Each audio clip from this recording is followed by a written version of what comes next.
If you listen to the biased and competent journalism of Maureen Orth, you get the impression that Ronan and Woody never got along, that they were allergic to each other. Ronan was just 4 years old at the time and always had a difficult relationship with the famed auteur. Ronan and Woody seem have always to have been like oil and water. But if you pay attention to court testimony, you get the opposite story. During the custody trial, Dr. Susan Coates, Dr. Nancy Schultz, Mavis Smith, and Monica Thompson all admitted that they thought Woody is a devoted, committed father. Miss Thompson even said he was a better parent than Mia. It was these opinions that got them fired or made them want to quit. Miss Thompson hated the prospect of having to lie on Mia's behalf so much that she quit working for her before she had to. That's 4 women, neutral observers, who said Woody was a good dad.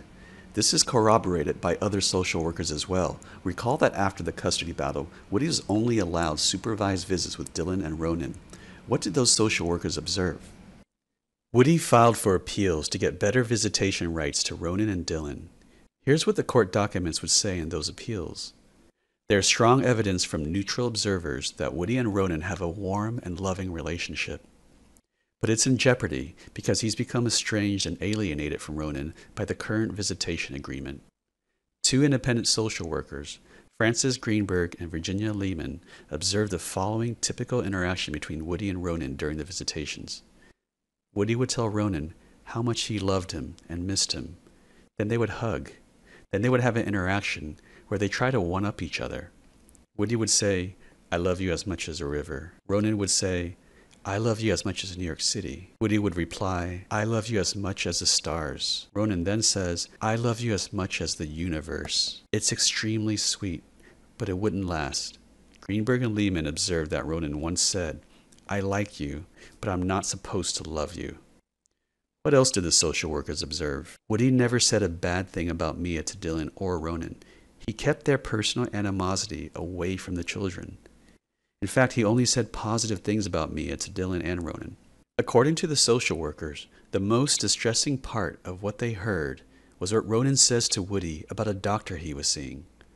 Ronan said he was seeing a doctor that was going to help him not to see Woody anymore. After 8 or 10 visits with the doctor, he will no longer have to see Woody. Let's be clear about this. Mia Farrow hired a therapist to completely erase Ronan's love for Woody. Apparently, she wanted Ronan all to herself. And the sad thing is, it worked. Ronan has been estranged from Woody ever since. Mia Farrow successfully stripped Ronan of a decent father. Now as an adult, Ronan seems to relish shaming Soon-Yi and Woody for their complicated family dynamic. Like a high school row, he thinks it's a sick burn when he tweets on Father's Day, Happy Father's Day, or as they call it in my family, Happy Brother-in-Law's Day. 見苦しいな。アンジェが気に入らぬなら正面からそう言えばよかろう。くだらぬ嫌味はお主の品性まで下げることになるぞ。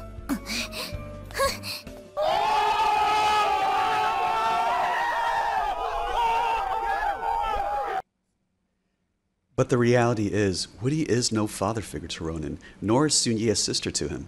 They have been completely erased from Ronan's life with the use of gaslighting and therapy.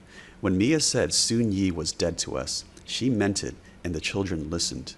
Ronan has inherited Mia's rage, and like his mother, it's also made him a hypocrite.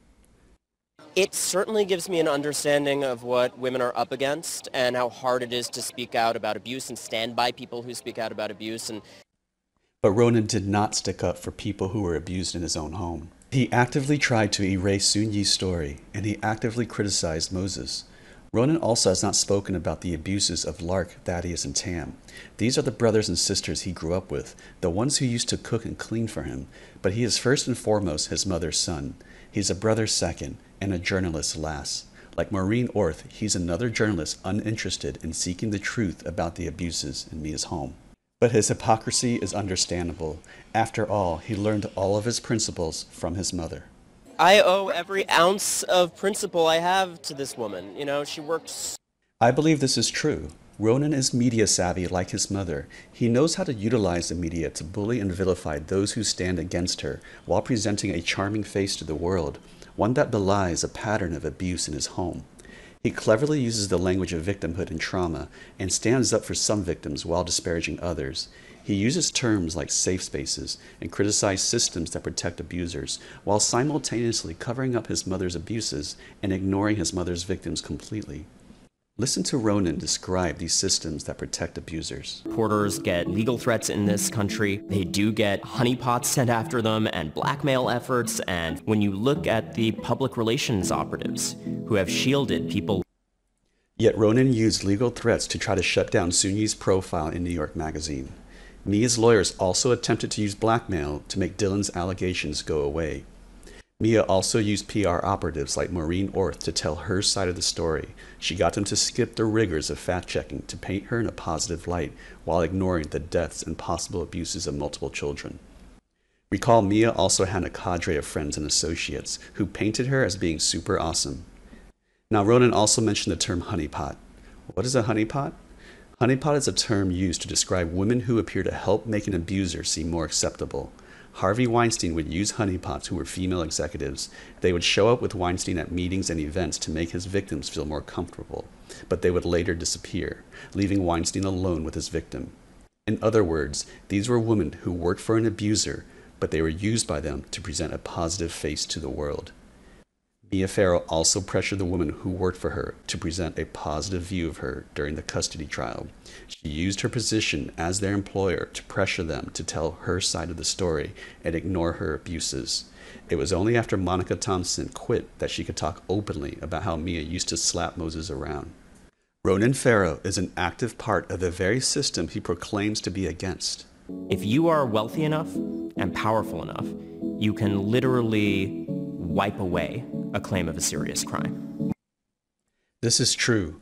This is how Mia Farrow was able to wipe away all claims of abuse against her, despite having abused more of her own children than any other living celebrity. One of the dynamics you encounter when you report on high-profile people is often they have a constituency that feels deeply that they don't want their image of this person tarnished. If you allow the value someone creates in other areas to be a shield for criminal activity, you allow something dark to fester that can then have all sorts of other negative effects for the culture. That's why accountability and transparency is so important.